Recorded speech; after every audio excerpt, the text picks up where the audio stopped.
এই জুলাই আন্দোলন বা জুলাই গণ অভ্যুত্থান যেটাই আমরা বলি, এই অভ্যুত্থানে যারা বিভিন্ন পর্যায়ে কন্ট্রিবিউট করেছেন, অনেকেই এখনও পঙ্গুত্ব বরণ করছেন, অনেকেই এখনও অসুস্থতা নিয়ে ঘুরে বেড়াচ্ছেন। তো তাদের সকলের প্রতি আমাদের আন্তরিক কৃতজ্ঞতা।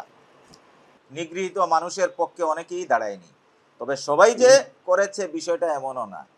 এর মধ্যেও আমাদের কিছু কিছু সাংবাদিক এবং মিডিয়া তারা কিন্তু এর প্রতিবাদ করার চেষ্টা করেছে, এবং সেই চেষ্টার ফলশ্রুতিতে অনেকে কিন্তু নিগৃহীত হয়েছে, নির্যাতিত হয়েছে এবং নির্যাতনের শিকার হয়েছে। তন্মধ্যে যে দুই একটি মিডিয়া, আমি তো তখন টিভিই দেখতাম না, তো মাঝে মধ্যে কিন্তু সুইচ অন করে আমি কিন্তু যমুনা চ্যানেলেই যাই।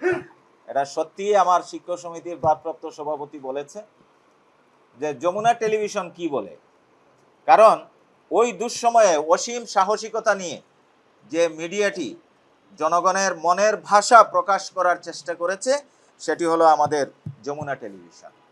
এবং বিশেষত নির্বাচনকে কেন্দ্র করে যখন এই পরিস্থিতি তৈরি হয়েছিল, যমুনা টেলিভিশন কিন্তু আপোষহীনভাবে সেটা সম্প্রচার করেছে। অনেক শিশু সেই জুলাইয়ে শাহাদত বরণ করেছে, চায়ের দোকানদার শাহাদত বরণ করেছে, কাঠমিস্ত্রি শাহাদত বরণ করেছে, রিক্সাওয়ালা শাহাদত বরণ করেছে। তারা কি কোনো দলের লোক ছিল? দলের লোক ছিল না।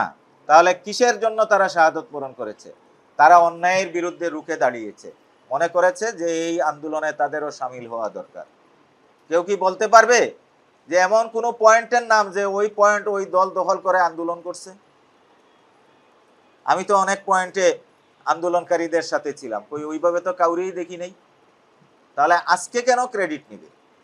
তা আমার মনে হয় জুলাই এটা আমাদের জাতীয় অহংকারের বিষয়, আমাদের জাতীয় অস্তিত্বের বিষয়, জাতীয় চেতনার বিষয়।